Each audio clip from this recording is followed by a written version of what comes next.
झुंडशाहीच्या जोरावर आपल्या मनमानीवर सरकारला दबाव आणून चुकीच्या पद्धतीने कालचा जो जी.आर. काढण्यात आलेला आहे त्या जी.आरची आम्ही या ठिकाणी होळी केलेली आहे।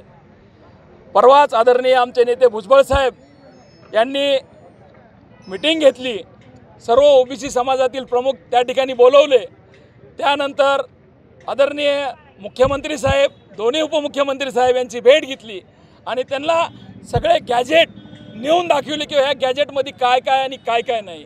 परंतु हे सरकार कुठंतरी झुंडशाहीच्या प्रेशरला बळी पडून कालचा हा जी.आर. त्यांनी काढलेला आहे।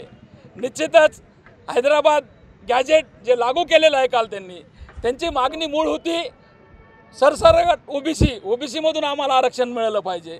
त्यांची दुसरी मागणी होती सगळ्या सोयऱ्यांची, परंतु हे काही शासकीय ह्याच्यावर टिकत नव्हतं, म्हणून हैदराबाद गॅजेटच्या नावाखाली शब्दाची हेरफेर करून त्यांनी ओबीसीची या ठिकाणी फसवणूक केलेली आहे। आणि जो कालचा जी.आर. काढलेला आहे तो जी.आर. तात्काळ रद्द करण्यात यावा आणि ओबीसीवर होत असलेला अन्याय या सरकारने ऐकून घ्यावा असे या ठिकाणी आम्ही आज जिल्हाधिकारी यांना निवेदन देण्यासाठी आलेलो आहोत। जो हैदराबाद गॅजेट त्यांच्या खालच्या 4 ओळी आपण वाचा, तर मसुदा पूर्ण गोल गोल गोल गोल बनवलेला आहे, परंतु एखाद्या गावात जर एक नोंद सापडली आणि त्या नोंदीच्या आधारे जर त्यांनी सांगितलं की आम्ही याला ओळखतो आणि ह्या नातेवाईक आहे, तर संपूर्ण याला ते दिल्या जाणार आहे। आज मराठा समाजाला वेगळं आरक्षण शैक्षणिक सामाजिक दृष्ट्या नोकरीच्या दृष्टिकोनातून 10% EWS दिलेलं होतं।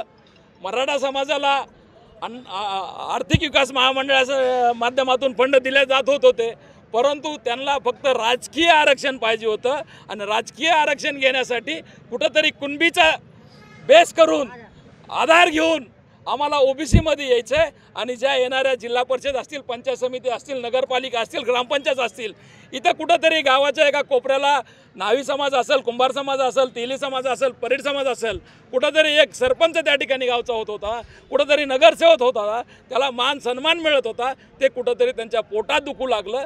त्या माध्यमातून झुंडशाहीच्या जोरावर आम्ही किती आहे ते दाखवून किंवा सरकारने आमचं केलंच पाहिजे।